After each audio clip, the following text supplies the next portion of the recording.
बच्चों आज हम लोग प्रीवियस वीडियो में तो हम लोगों ने क्या पढ़ा था, mean deviation about the mean और mean deviation about the median. अब हम लोग पढ़ेंगे वेरिएंस और स्टैंडर्ड डेविएशन। ठीक है, देखो वेरिएंस और स्टैंडर्ड डेविएशन के लिए ध्यान से देखना बेटे, ये आपके एनडीए एग्जाम में बहुत पूछता है, जेई में भी आ जाता है। वेरिएंस का जो फॉर्मूला होता है sigma x i minus x bar whole square divided by n, और वेरिएंस को हम सिग्मा स्क्वायर से रिप्रेजेंट करते हैं। और एक फॉर्मूला इसका और है, इसका मॉडिफाइड कर दोगे तो ये आपका फॉर्मूला बन जाएगा। तो कभी कभी ये फार्मूला इजी होता है और कभी कभी ये फार्मूला इजी होता है, क्वेश्चन के अकॉर्डिंग हम चेंज करते रहते हैं। ठीक है, क्वेश्चन जैसा होगा उसी हिसाब से हम फार्मूला अप्लाई कर देंगे। स्टैंडर्ड डेविएशन क्या होता है? स्टैंडर्ड डेविएशन को हम सिग्मा से लिखते हैं, ये होता है under root variance. Under root variance, अगर वेरिएंस मान लेते हैं आपका 25 है तो स्टैंडर्ड डेविएशन आपका 5 हो जाएगा। Coefficient of variance, coefficient of variation भी बोलते हैं इसको, वेरिएशन भी, coefficient of variation, coefficient of variance sigma by x bar multiply 100। ठीक है, मतलब standard deviation divided by mean multiply 100, ये आपका फॉर्मूला है। इन फॉर्मूले पे हम लोग एक क्वेश्चन सॉल्व करेंगे। आपके सामने एक क्वेश्चन है 6, 7, 10, 12, 13, 4, 8, 12, इसका आपको वेरिएंस और स्टैंडर्ड डेविएशन निकालना है। तो वेरिएंस के लिए फॉर्मूला आपके पास x i minus x bar whole square by n है। बेटे ये फॉर्मूला आप ज्यादातर क्वेश्चन में ये अप्लाई किया करो, एक बेस्ट फॉर्मूला होता है आपका, इस फॉर्मूले को याद कर लो। एक और होता है क्लास साइज के अकॉर्डिंग, क्लास साइज दिया होता है तो उसके लिए, लेकिन क्लास साइज के क्वेश्चन बहुत ही कम चांस है कि आपसे पूछा जाएगा, इन्हीं से क्वेश्चन आपसे पूछा जाएगा, इन्हीं बेस पर अनग्रुप डेटा से ही क्वेश्चन आपके पूछे जाते हैं। अब जैसे देखो, आप इसका जब मीन निकालोगे, सबसे पहले तो मीन निकालोगे। अब क्वेश्चन ये उठा मीन क्यों निकालेंगे, क्योंकि फॉर्मूले में आपका क्या है, x i minus x bar, x बार का मतलब होता है मीन, एक्स बार का मतलब मीन होता है, तो आपको मीन पहले निकालना पड़ेगा एक्स बार। चाहे आप ये फॉर्मूला अप्लाई करो या ए अप्लाई करो, दोनों में से कोई भी आप अप्लाई कर सकते हो। तो यहाँ पे हम लोग एक्स बार निकालेंगे, तो x bar is equal to, आपको पता है, sum of observation divided by number of observation, यानी इन सबको ऐड करोगे, ऐड करके आप काउंट करोगे 1 2 3 4 5 6 7 8 डिवाइडेड बाई 8, और इनका जो सम आएगा वो आएगा 72, तो आपका आंसर आ गया 9, यानी मीन आपका तो 9 आ गया। अब ये फॉर्मूला आपके लिए ज्यादा बेटर पड़ेगा, एक्स आई स्क्वायर।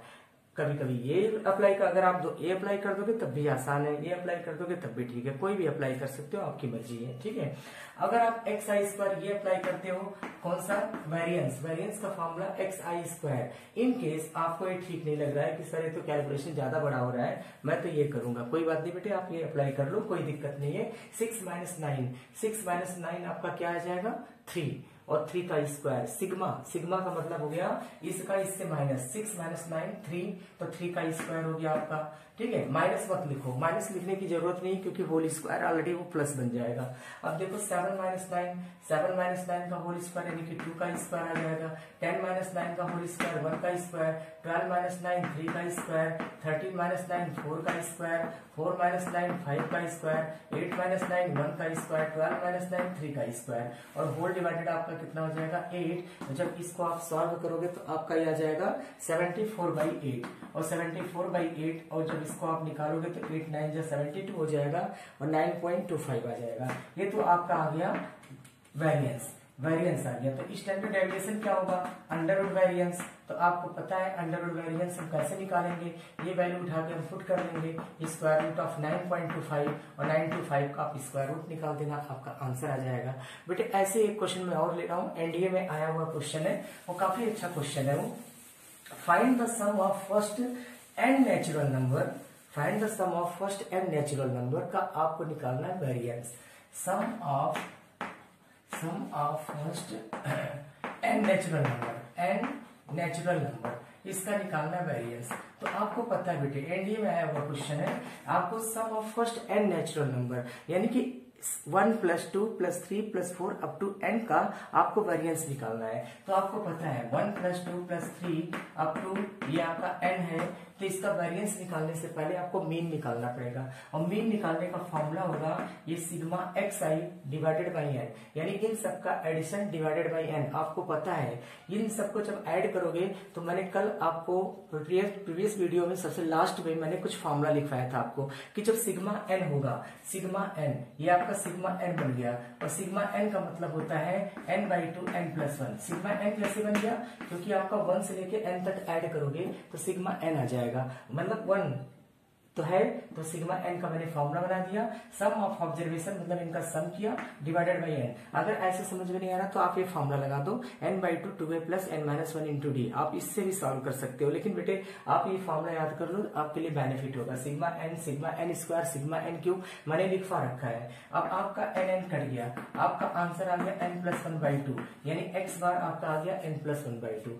x बार आने के बाद में आपको वेरिएंस निकालना है। वेरिएंस के लिए जो फॉर्मूला होगा वो है सिग्मा xi²। ये आपके लिए ज्यादा बेटर पड़ेगा। इस क्वेश्चन में ये फॉर्मूला अप्लाई करना ज्यादा बेटर होगा। अब पूछोगे क्यों, क्योंकि बेटे आप ध्यान से देखो, 1 से आप इसको माइनस करोगे, 2 से इसको माइनस करोगे, 3 से इसको माइनस करोगे, n से इसको माइनस करोगे, उनका स्क्वायर करोगे, कितना कॉम्प्लेक्स हो रहा है। और जब आप ये अप्लाई करोगे आपको तुरंत आंसर मिलेगा। xi², सिग्मा xi² का मतलब हो गया 1 square plus 2 square plus 3 square up to n², यानी कि xi² का मतलब 1 square plus 2 square plus 3 square up to n²। और सिग्मा n² का फॉर्मूला हम लोगों ने पढ़ा था बेटे, सिग्मा n² का फॉर्मूला पढ़ा था n/6 n+1 2n+1 previous video में, और डिवाइडेड बाई आपका n, और x बार की वैल्यू हमें पता है n+1/2 का होल स्क्वायर। बस अब आप क्या करोगे, सिंपल यहाँ से अब आपको जब आप इसे सॉल्व करोगे, कंप्लीट कॉमन लोगे, सॉल्व करोगे तो आपका आंसर आ जाएगा n² - 1 डिवाइडेड बाई 12। आप लोग खुद निकालना, इसे कोई डाउट आएगा तो आप मुझे मैसेज करके बता सकते हो सर ये प्रॉब्लम है। बेटी कोफिशिएंट ऑफ वेरिएशन निकालने के लिए कोफिशिएंट ऑफ वेरिएशन है, वेरिएशन लिख देता हूँ वेरिएशन, ठीक है, कोफिशिएंट ऑफ वेरिएशन, नहीं तो आप कंफ्यूज हो जाओ। कोफिशिएंट ऑफ वेरिएशन निकालने के लिए sigma by x bar multiply 100, यानी आपको स्टैंडर्ड डेविएशन, सिग्मा का मतलब स्टैंडर्ड डेविएशन की जरूरत है और मीन की जरूरत है। अगर आपको स्टैंडर्ड डेविएशन और मीन पता है, 100 का मल्टीप्लाई करोगे आपका कोफिशिएंट ऑफ वेरिएशन निकल के आ जाएगा। ठीक है, तो आपको इतना याद होना चाहिए फार्मूला, जिससे हम लोग क्वेश्चन को सॉल्व कर सके। अब बेटे यहाँ पे मैं आप लोगों को एक कंडीशन बताने जा रहा हूँ, मोस्ट इंपॉर्टेंट कंडीशन। आप लोगों ने तो देख लिया वेरिएंस कैसे निकलता है और स्टैंडर्ड डेविएशन कैसे निकलता है। अब यहाँ पर हम लोग एक डेटा लेंगे और उस डेटा में मैं ये बोलूंगा कि हर एक डेटा में ये ऐड करने पर उसके वेरिएंस पर क्या इफेक्ट पड़ेगा, मल्टीप्लाई करने पर क्या इफेक्ट पड़ेगा, सब्ट्रैक्ट करने पर क्या इफेक्ट पड़ेगा, है ना। मतलब कोई डेटा है हमारे पास, उस डेटा में अगर हम कोई वैल्यू ऐड करते हैं तो क्या इफेक्ट पड़ेगा। तो इसके लिए मैं आपको एक फॉर्मूला बताऊंगा, उससे आपको तुरंत क्वेश्चन हो जाएगा, सेकंड में आंसर निकाल लोगे आप लोग सेकंड में। जैसे देखो एक मैंने यहाँ पे डेटा लिया 3 4 5, छोटा सा डेटा लिया जिससे आपको समझ में आ जाए। तो छोटा सा एक एग्जाम्पल मैंने ले लिया, ये 11 to 13 13 5 आपका 18 4 22 5 25 आ गया। तो अगर मैं बोलूं आपसे इसका मीन क्या होगा, तो आप बताओगे सर इसका ऑब्जर्वेशन 25 आ रहा है और नंबर ऑफ ऑब्जर्वेशन 5 है, तो 25/5 = 5 हो जाएगा। तो हमारे पास मीन तो 5 हो गया, लेकिन अब आपको यहाँ पे ये मैं बोल रहा हूं कि इस डेटा में आप 2 ऐड करो तो मीन पर क्या इफेक्ट पड़ेगा। अगर आप हर एक डेटा में 2 ऐड कर रहे हो, हर एक डेटा में बेटे 2 ऐड कर रहे हो, एक 2 आप ऐड कर रहे हो, तो इसके मीन पर क्या इफेक्ट पड़ेगा। सिंपल सी बात है, इसके मीन पर क्या इफेक्ट पड़ेगा, 2 बढ़ जाएगा इसका मीन। कैसे बढ़ जाएगा, तो आप लोगों के सामने है। मैं ये बोल रहा हूं कि हर एक एलिमेंट में 2 ऐड कर दो, हर एक एलिमेंट में 2 ऐड कर दो, तो उसके मीन पर क्या इफेक्ट पड़ेगा। तो सिंपल सी बात है, इसका मीन आया था 5, इसका मीन जब आपने निकाला था तो आया था 5। अब मीन कितना हो जाएगा, अब मीन 7 हो जाएगा।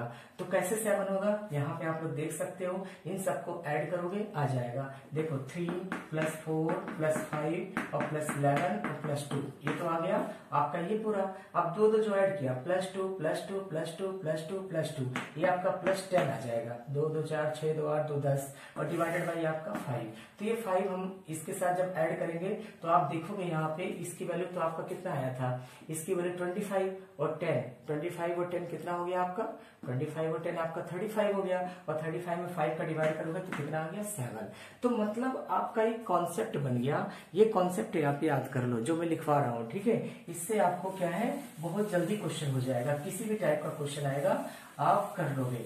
जैसे यहाँ पे मैं लिख देता हूँ एडिंग और सब्ट्रैक्टिंग, एडिंग और सब्ट्रैक्टिंग। अगर आप ऐड कर रहे हो कोई नंबर को, एडिंग और सब्ट्रैक्टिंग किसी भी नंबर को, किसी भी कांस्टेंट नंबर को अगर आप ऐड और सब्ट्रैक्ट करते हो डेटा में, तो उसके डेटा पर क्या इफेक्ट पड़ेगा, यानी कि जो न्यू मीन होगा, जो नया मीन होगा, वो क्या होगा, ओल्ड मीन से जो ओल्ड मीन है आपका, उससे आपका उस नंबर से अगर हम ऐड करेंगे तो उतना बढ़ जाएगा, सब्ट्रैक्ट करेंगे तो उतना सब्ट्रैक्ट हो जाएगा। मतलब सिंपल सी बात है, मैं आपसे बोलूं एक 100 ऑब्जर्वेशन है, उसका मीन 50 है, और सब में 5-5 ऐड करो तो उसका मीन कितना हो गया? 55 हो गया, ठीक है। माइनस अगर करते हैं तो हमारे पास 50 माइनस 5 45 हो गया। मल्टीप्लाई करेंगे तो 50 इंटू 5 इज इक्वल टू कितना हो जाएगा आपका? 250 हो जाएगा। ओल्ड मीन जितना है उसमें अगर प्लस दिया है, एडिंग सब्ट्रैक्टिंग, यहाँ पे मल्टीप्लीकेशन भी लिख देता हूँ, है ना, एडिंग सब्ट्रैक्टिंग या मल्टीप्लीकेशन, ये सारा लिख देता हूँ मैं। मतलब अगर आपका एडिंग आता है कि इस नंबर को ऐड करने पर कितना आएगा, तो आप तुरंत बता दोगे। चलो मैं आपको एक एग्जाम्पल दे रहा हूँ। मैंने आपसे बोला कि हमारे पास एक डेटा है 5, 6, 8, 7, इस तरह से हमारा डेटा है, और कोई भी डेटा मान लो, x1 मान लिया, x2 मान लिया, इस तरह से लिख दिया, x1, x2, x3, x4 ये डेटा है हमारे पास, x5, x6 ये डेटा है हमारे पास। और इस डेटा में हम +3 ऐड करें तो इसके मीन पर क्या इफेक्ट पड़ेगा? तो बेटे देखो, अगर इसका मीन हमने दे दिया, इसका मीन हमारे पास है 5, मान लो 5 है, तो हमारा जब ऐड करेंगे हर एक ऑब्जर्वेशन में 3, तो मीन हमारा 8 आ जाएगा, नया मीन 8 आ जाएगा। सब्ट्रैक्ट करेंगे तो न्यू मीन मेरा 2 आ जाएगा। मल्टीप्लाई करेंगे तो नया मीन मेरा 15 आ जाएगा। तो आपको मीन समझ में आ गया होगा कि मतलब अगर हम किसी भी ऑब्जर्वेशन में अगर कोई नंबर ऐड करते हैं तो उतना ही हमारा ऐड हो जाएगा, उतना ही माइनस और उतना ही मल्टीप्लाई हो जाएगा, ठीक है, उस ऑब्जर्वेशन में। तो आप लोग ये थ्योरम याद कर लो, बहुत जल्दी क्वेश्चन हो जाएगा आपका। अब चलो, ये तो था आपका मीन से रिलेटेड। वेरिएंस पे क्या इफेक्ट पड़ेगा? वेरिएंस, अब देखो वेरिएंस पे क्या इफेक्ट पड़ेगा? एडिंग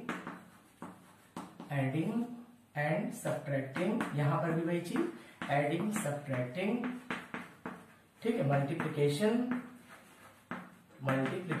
अगर हम किसी भी नंबर का मल्टीप्लाई करते हैं तो न्यू वेरिएंस पर क्या इफेक्ट पड़ेगा? देखो, न्यू वेरिएंस जो होगा मेरा, पहले मैं एडिंग का बता देता हूं आपको, नहीं तो आप कंफ्यूज हो जाओगे। देखो, एडिंग एंड सब्ट्रैक्टिंग पर, एडिंग एंड सब्ट्रैक्टिंग, अगर हम सब्ट्रैक्ट करते हैं या ऐड करते हैं तो मेरा न्यू वेरिएंस कितना होगा? न्यू वेरिएंस पर कोई भी इफेक्ट नहीं पड़ेगा बेटे, वेरिएंस वही रहेगा। आप सोचोगे सर ये कैसे आप बोल रहे हो? देखो, सिंपल सी बात है, आपके पास जो फॉर्मूला है, मैं इसको रफ कर दे रहा हूं, आपको समझ में आ गया होगा, ये नोट कर लिया होगा। देखो, जैसे मेरे पास ये क्वेश्चन है, आपके पास एक क्वेश्चन है, मैं बोल रहा हूं कि इस ऑब्जर्वेशन में आप 2 ऐड करो, तो सिंपल सी बात है, जो xi है उसमें आपका 2 बढ़ गया, जो सिग्मा xi है इसका 2 बढ़ गया, तो मीन में भी आपका क्या हो गया? 2 बढ़ गया। अगर हम हर एक ऑब्जर्वेशन में 2 ऐड करते हैं तो मीन भी हमारा 2 से बढ़ गया, और डिवाइडेड बाई n, जैसे आप माइनस से ब्रैकेट ओपन करोगे अंदर का साइन क्या होगा? बदल जाएगा, अंदर का साइन बदलते ही कट जाएगा, और देखो वही चीज आ गया कि नहीं आ गया? जो पहले था वही आ गया, xi माइनस x बार का होल स्क्वायर। अगर आप किसी चीज को माइनस करते हो, यहाँ माइनस हो गया तो यहाँ प्लस होगा, तो माइनस से ब्रैकेट आप ओपन करोगे, जैसे माइनस था, जैसे मैं ये बोल रहा हूं आपसे कि xi माइनस x बार, तो x बार भी हमारा 2 क्या हो गया? सब्ट्रैक्ट हो गया, और माइनस से जैसे आप ब्रैकेट ओपन करोगे ये आपका प्लस बन गया, और ये माइनस, और ये दोनों कट गया। तो आप देखो इसके ऊपर क्या कोई इफेक्ट पड़ा? नहीं इफेक्ट पड़ा। यानी कि अगर हम कोई नंबर को ऐड या सब्ट्रैक्ट करते हैं किसी भी ऑब्जर्वेशन में, तो उसके वेरिएंस पर कोई इफेक्ट नहीं पड़ेगा, और जब वेरिएंस पर कोई इफेक्ट नहीं पड़ेगा तो स्टैंडर्ड डेविएशन पर भी कोई इफेक्ट नहीं पड़ेगा। यानी आपका जो न्यू वेरिएंस होगा ओल्ड वेरिएंस के बराबर हो जाएगा, उसके ऊपर कोई भी इफेक्ट नहीं पड़ेगा। वही चीज स्टैंडर्ड डेविएशन में, न्यू स्टैंडर्ड डेविएशन भी वही हो जाएगा जो ओल्ड स्टैंडर्ड डेविएशन था, वही हो जाएगा, यानी कि नो इफेक्ट, सेम के सेम डिक्टो कॉपी। मतलब मैं आपसे बोलूं 100 ऑब्जर्वेशन है, उन 100 ऑब्जर्वेशन का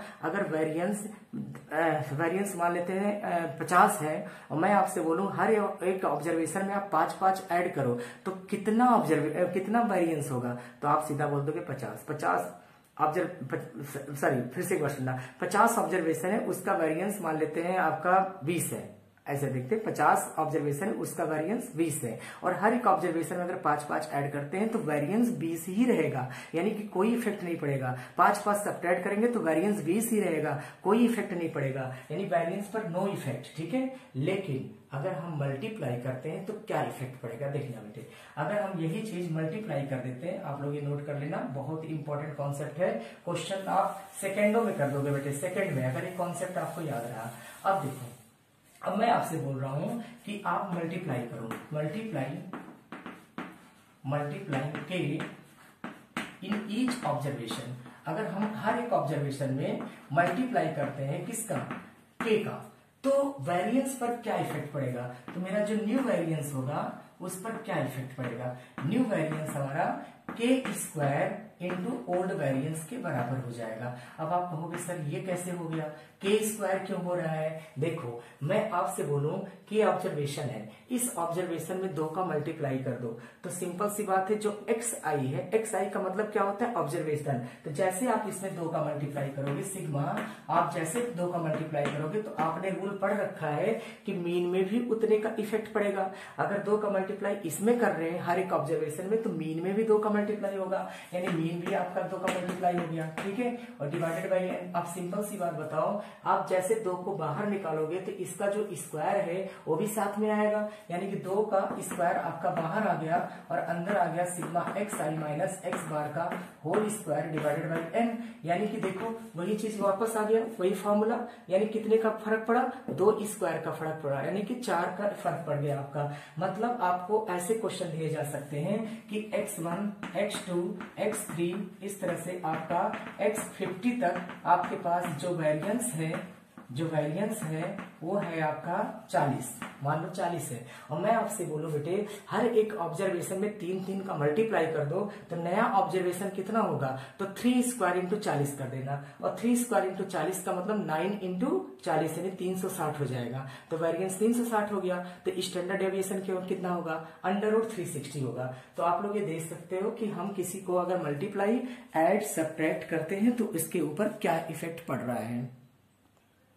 देखना बेटे, आपका क्वेश्चन है, एनडीए में आया हुआ क्वेश्चन है आपका, mean and standard deviation of 10 observation 4 and √2 if each number multiply by 2 find new mean and variance. अब देखो आपका मीन गिवन है, मीन कितना गिवन है, 10 ऑब्जर्वेशन का जो मीन है वो 4 गिवन है। स्टैंडर्ड डेविएशन आपको पता है, स्टैंडर्ड डेविएशन को हम सिग्मा से लिखते हैं, सिग्मा इज इक्वल टू √2। तो वेरिएंस कितना होगा बेटे, वेरिएंस कितना होगा, आपका वेरिएंस का मतलब इसका स्क्वायर कर दोगे, वेरिएंस स्क्वायर का मतलब 2 आ जाएगा, वेरिएंस का जब आपका वेरिएंस निकालना होगा तो इसका स्क्वायर कर दोगे, स्टैंडर्ड डेविएशन का आपका वेरिएंस आ गया, √2 का स्क्वायर, √2 का स्क्वायर जब आप करोगे तो आंसर 2 आ जाएगा। अब देखो आप थ्योरी प्रॉपर्टी पे आ जाओ सीधा। मैंने आपको बताया था अगर किसी नंबर का मल्टीप्लाई हम करते हैं तो नया मीन क्या होगा, उसका आपका उतने टाइम्स बढ़ जाएगा। जैसे मैंने 2 का मल्टीप्लाई किया तो न्यू मीन हमारा कितना हो जाएगा, मैंने अभी आपको फॉर्मूला लिखवाया, न्यू मीन 2 मल्टीप्लाई कितना हो जाएगा 4, मतलब 2 मल्टीप्लाई ओल्ड मीन आपका 4 था तो 2 मल्टीप्लाई 4 इज इक्वल टू 8, तो न्यू मीन तो 8 आ गया आपका। चलो अब हम लोग देखते हैं न्यू वेरिएंस क्या होगा। न्यू वेरिएंस देखो बेटे, एक लाइन का क्वेश्चन है आपका, वन लाइन का न्यू वेरिएंस क्या होगा आपका। न्यू वेरिएंस निकालने के लिए आपको मैंने बताया है उतना स्क्वायर मल्टीप्लाई ओल्ड वेरिएंस, मतलब k² इंटू ओल्ड वेरिएंस, तो k² मतलब 2² into old variance, old variance कितना है आपका 2 है, तो ये भी 2 हो गया, तो 2 2 जा 4 2 जा 8। तो आप लोग देख सकते हैं आंसर 8 आ गया। देखो एक लाइन में आंसर आ गया, सेकंड में आंसर आ गया। अच्छा, अगर मैं यही चीज बोलता कि नहीं आप ऐड करो, ऐड करने पर वेरिएंस पर क्या इफेक्ट पड़ेगा बेटे? ऐड करने पर वेरिएंस तो वही रहेगा, ऐड करने पर वेरिएंस हमारा 2 ही रहेगा, जो 2 है 2 रहेगा, है ना। देखिए अब हम लोग पढ़ेंगे क्वार्टाइल, क्वार्टाइल, डिसाइल, परसेंटाइल। ये क्वार्टाइल क्या होता है? एक आपका डेटा दिया होगा, आपसे बोलेगा क्वार्टाइल बताओ, Q1 बताओ, Q3 बताओ, इस तरीके से नाम देगा। Q2 नहीं बोलेगा क्योंकि मीडियन बन जाएगा, एक टाइप से मीडियन होता है आपका, ठीक है। अब क्वार्टाइल अगर देता है आपको, तो क्वार्टाइल हम कैसे निकालते हैं? जैसे मेरा ये अनग्रुप डेटा है, अनग्रुप डेटा को सबसे पहले आप अरेंज करोगे। कैसे अरेंज करने का सिस्टम होता है? अरेंज जो करना है आपको हमेशा याद रखना, आपको किस ऑर्डर में करना है? असेंडिंग ऑर्डर में, ठीक है। सबसे पहले छोटा, फिर उससे बड़ा, फिर उससे बड़ा, फिर उससे बड़ा, फिर उससे बड़ा, फिर उससे बड़ा, फिर सबसे बड़ा, ऐसे अरेंज करना है जैसे मीडियन के लिए निकालते हो उसी तरीके से। अब क्वार्टाइल नाम से पता है, क्वार्टाइल क्वाड्रेटर, मतलब जैसे क्वाड्रेटर्स होता है 4, वैसे ही, वैसे याद रखना। क्वार्टाइल अगर आपका Q1 पूछता है तो आपका 1/4, Q3 पूछता है तो 1/3। आ रहा समझ में? Sorry 3/4, sorry students. अगर Q3 पूछता है तो 3/4, Q1 पूछता है तो 1/4, n+1 1/4, इस तरीके से। अब हम लोग ये वैल्यू निकालते कैसे हैं क्वार्टाइल का? देखो बहुत ही आसान है निकालना, बहुत डिफिकल्ट नहीं है। तो क्वार्टाइल पहले हम लोग सीखेंगे, तब डिसाइल सीखेंगे। पहले क्वार्टाइल आप सीखो, क्वार्टाइल। अब क्वार्टाइल के लिए मतलब सिंपल सी बात है, जो पूरा डेटा है ना उसका 4th पार्ट में कर देना, जो पूरा डेटा है उसका 4th पार्ट कर देना। आ रहा समझ में? तो या तो आपसे Q1 पूछेगा या तो आपसे Q3 पूछेगा, 4th पार्ट करना है, ठीक है। तो हमारा जो पूरा डेटा था उसका हमने 4th पार्ट कर दिया। अगर Q1 पूछा है तो 1/4, Q3 दिया है तो 3/4। अब देखो डेटा हमारे पास कितना है? 10। अब यहाँ 10 लिख देंगे तो 10 + 1 कितना हो जाएगा? 11। ये आ जाएगा आपका 11/4, 11/4 ये आ गया। अब 11/4 का मतलब जब आप इसे सॉल्व करोगे तो आपका ये आ जाएगा 11/4 का मतलब ये आ जाएगा आपका 2.75, 2.75 ये आ गया। अब इसको हम सॉल्व कैसे करेंगे ध्यान से देखना। इसको सॉल्व करने के लिए ये जो 2 लिखा है, 2 मतलब सेकंड आइटम, 2 सेकंड मतलब 2 का मतलब सेकंड, प्लस अब यहाँ आएगा 0.75। अब बेटे ध्यान से सुनना, ये सेकंड है, सेकंड का मतलब देखो ध्यान से, 2.75 किसके बीच में है? 2.75 आपका 2 और 3 के बीच में है। तो इसका थर्ड लेंगे और माइनस सेकंड से हम लोग माइनस कर देंगे। अब देखना ध्यान से, सेकंड आइटम कौन सा है? सेकंड आइटम आपका 56 है, 56 लिख देंगे और प्लस 0.75 और थर्ड आइटम कितना है? 65 है, और 65 और माइनस सेकंड, और सेकंड आइटम आपका कितना है? 56 है, 56 कर देंगे। और फिर इसको जब हम सॉल्व करेंगे पूरा कंप्लीट तो मेरा जो आंसर आएगा वो आएगा 62.75। इस तरह से हम लोग ये निकालेंगे। ये हमने निकाल लिया क्वार्टाइल। अगर ये आपका Q3 होता तो यहाँ 3/4 लिख करके हम लोग सॉल्व करते। अब हम लोग पढ़ेंगे डेसाइल। डेसाइल आपका 10 पार्ट्स होता है, जो आपका ऑब्जर्वेशन होता है उसका 10वां पार्ट। यानी कि आपसे D6 भी पूछ सकता है, D5 भी पूछ सकता है, D4 भी पूछ सकता है, D7 भी पूछ सकता है। अगर आपसे D6 पूछता है तो n+1th, ये तो रहेगा ही, n+1th और 6/10।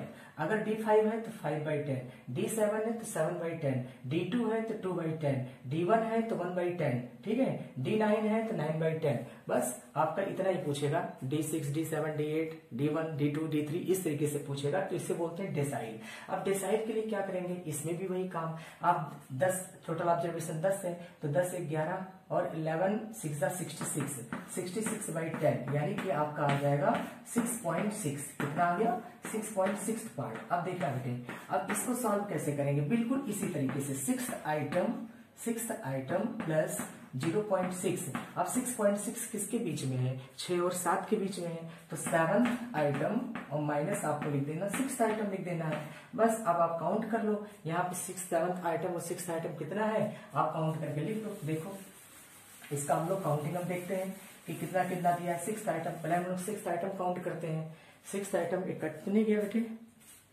6th आइटम, हाँ 6th आइटम काउंट करना बेटे, 1 2 3 4 5 6। 6th आइटम आपका 80 है तो यहाँ पे आप लिख दोगे 80 और फिर यहाँ लिखोगे प्लस 0.6 और इंटू 7th माइनस 6, तो 82 माइनस 80 तो आपका 2 आ जाएगा। इसको सॉल्व करोगे तो आपके पास 82 2 6 आ गया 12, और जिसको आप लिख सकते हो 81.2। 2 ये आ जाएगा आपका। ठीक है, ये तो था आपका डिसाइल। अब हम लोग देखेंगे परसेंटाइल। परसेंटाइल आपका जो होता है 100 में होता है, 100th पार्ट, यानी कि स्केल में 100 पार्ट कर दो आप, स्केल में 100 पार्ट कर दो। जैसे मैं आपसे बोलूं परसेंटाइल आपको निकालना है, परसेंटाइल जो निकालना है वो P82।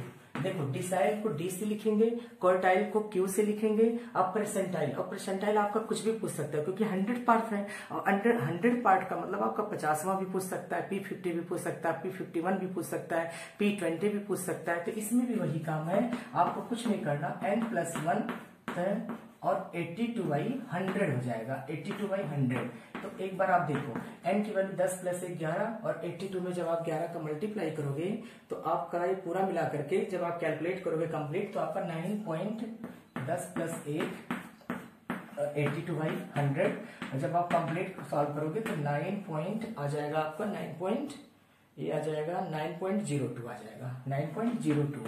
अब इसका मतलब क्या हुआ, 9th पार्ट और प्लस आपका 9.02 किसके बीच में है, मल्टीप्लाई 0.2, और फिर आपका 9.02 9 और 10 के बीच में है, तो आपका 10th और माइनस कितना हो जाएगा 9th।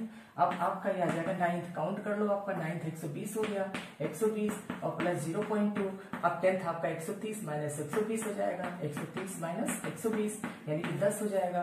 अब 10 टू कितना हो जाएगा 20। तो आप लोग इसको जब सॉल्व जब करोगे तो 20 यानी कि आपका कितना हो जाएगा, आप इसको जब कंप्लीट सॉल्व करोगे तो आपका आ जाएगा 120.20, ये आ जाएगा आपका 120.20। तो इस तरह से आप लोग देख सकते हो 122.20 आएगा, 0.2, एक मिनट देख लूं, 0.82, 9.02। ये थोड़ा सा मिस्टेक हो गया बेटे, आप लोग कैलकुलेशन कर लेना। इसमें जो हमारा आंसर आएगा ये 0.2 नहीं, 9.02 नहीं आएगा, 9 पॉइंट कुछ और आएगा ये, है ना। आप लोग ये देख लेना, ठीक है, कैलकुलेट करते हैं, मैंने आपको बता दिया। अब आप लोग ध्यान से देखना, परसेंटाइल का मतलब होता है आपका 100, ठीक है, डिसाइल का मतलब होता है 1/10, क्वार्टाइल का मतलब हो गया 1/4। क्योंकि हमें कम टाइम में ज्यादा से ज्यादा आपको बताना है, तो आप लोग कैलकुलेशन खुद करना, और कोई प्रॉब्लम अगर आता है तो आप लोग बताओगे मुझे। हाँ बेटे, यहाँ पे मिस्टेक हुआ, देखो 9.02 है, इसे आप लिख दोगे ऐसे 02, अब ये आ जाएगा आपका, है ना, ये थोड़ा सा मिस्टेक हो गया था 9.02, और फिर जब आप सॉल्व करोगे तो आपका आ जाएगा 120.20। इस तरह से हमारा डिसाइल निकल गया, ठीक है। तो परसेंटाइल, क्वार्टाइल और डिसाइल आप लोग समझ गए होंगे। बेटे एक आप लोग क्लास डेटा का देखो, मोड मैं आप लोगों को बताना भूल गया था, मोड एक बार देख लो, मोड आपके आ जाते हैं एग्जाम में। अगर हमारा क्लास साइज दिया है, फ्रीक्वेंसी दिया है 0 से 10, 10 से 20, 20 से 30, 30 से 40, 40 से 50, फ्रीक्वेंसी ये गिवन है। मोड निकालना है, आपको पता है मोड के लिए जो हाईएस्ट फ्रीक्वेंसी होती है उसको लिखते हैं। तो आप ये बताओ इसका जो हाईएस्ट फ्रीक्वेंसी वो कितना है, 25। तो जो 25 है इसे आप लिख दोगे F1। क्या लिख दोगे, F1। जो 25 है वो F1, और इसके ऊपर आपका F0 मतलब F0 आ जाएगा। F1 ये है, F0 ये है, और इसके नीचे आपका F2 हो जाएगा। और L क्या है आपका, लोअर लिमिट, यानी कि जो 25 आया हुआ है इसका लोअर लिमिट देखेंगे हम लोग, कितना है 20 लिख देंगे। और F1 की वैल्यू आपका 25 हो गया, और F0 की वैल्यू आपका 10 आ गया, और 2 इंटू F1 की वैल्यू 50 हो गया, और माइनस आपका 10 आ गया, F2 की वैल्यू 5 हो गया, और क्लास साइज कितना है आपका 10 का क्लास साइज है, तो 10 हो जाएगा। तो आप लोग ये फॉर्मूला याद कर लो, ये कभी कभी हमारा फॉर्मूला से क्वेश्चन आ जाते हैं क्योंकि ये छोटा है तो आपके एग्जाम में आ जाता है। और एक होता है इंपीरिकल फार्मूला जो होता है mode is equal to 3 median minus 2 mean. कभी कभी हमारा क्वेश्चन ऐसा आ जाता है कि मीडियन दे देगा, आपको कहेगा मीडियन जो है, मीडियन आपका 20 है और मीन आपका 10 है, ठीक है, मीन आपका 10 है, तो मोड बताओ। तो आप सिंपल इस मीडियन की वैल्यू और मीन की वैल्यू पुट करोगे तो आपका मोड आ जाएगा। और कभी कभी मीडियन दे देगा, मोड दे देगा, तो मीन पूछ लेगा आपसे। तो इस तरह से आप लोग ये देख सकते हो, काफी इंपॉर्टेंट क्वेश्चन है, जरूर पढ़ लेना आप लोग। बेटे एनडीए में आए हुए 2 क्वेश्चन देखो आप लोग, ये आपके एनडीए के प्रीवियस ईयर क्वेश्चन में थे, फटाफट देख लो जल्दी से। द मीन, पहले आप इसे देखो, sigma x I 1000, sigma x I square 84,000, number of observation 20।